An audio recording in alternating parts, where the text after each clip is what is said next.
Texans fans, we have to talk. And I'm specifically talking to all the Davis Mills truthers out there who have been saying that he should be the starting QB over CJ Stroud after going 3-0 in his absence. I'm sorry, but if you're on that bandwagon, you're one of the most delusional Texans fans out there, and I'm just gonna call it as I see it. If you don't like it, sorry, but let's go over the facts. Fact number one, the Texans have been winning despite Davis Mills. They haven't been winning because of Davis Mills. You guys seem to forget he barely completed 50% of his passes against the Bills.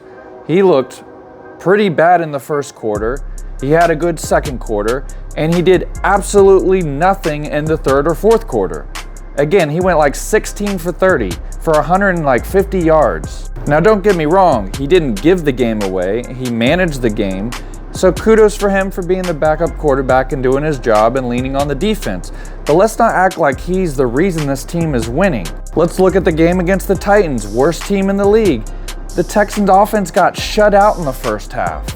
Shut out. Yeah, and that was with Davis Mills.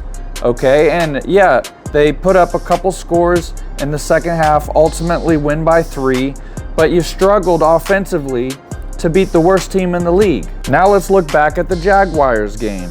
Davis Mills was completely silent for 3 quarters. 3 quarters. And yes, he came back at the end of the game in the fourth quarter, had a great fourth quarter, but he was a ghost for 3 quarters of the game. Now let's talk about the Denver Broncos game too, because he played most of that game. The Texans were beating the Denver Broncos with CJ Stroud in there.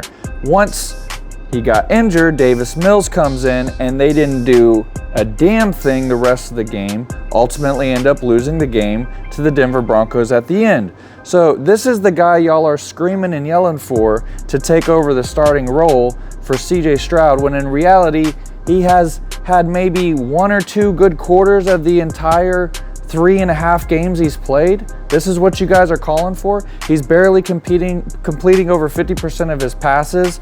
I believe Stroud's somewhere in the high 60s.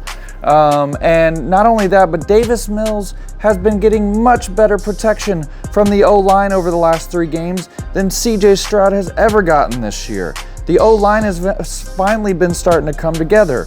If they play that way for CJ Stroud, this Texans offense, I believe, is going to be even better than what Davis Mills is producing, with the O-line actually blocking for him. I mean, they didn't even give up a sack to Davis Mills in yesterday's game. Guys, I get it. You're excited. You know, we went 3-0 in the last 3 games. In the last 8 games, we won 6 of them. You're excited. We're finally back over 500. But that doesn't mean Davis Mills should be the starter. Like, let's use our brains and actually see what he's done. They've been winning because of the defense, not because Davis Mills is in there doing anything special. In fact, this offense will play better when CJ Stroud gets in, as long as he gets the same kind of protection that Davis Mills has been getting. Let me know what you guys think in the comments. Go Texans.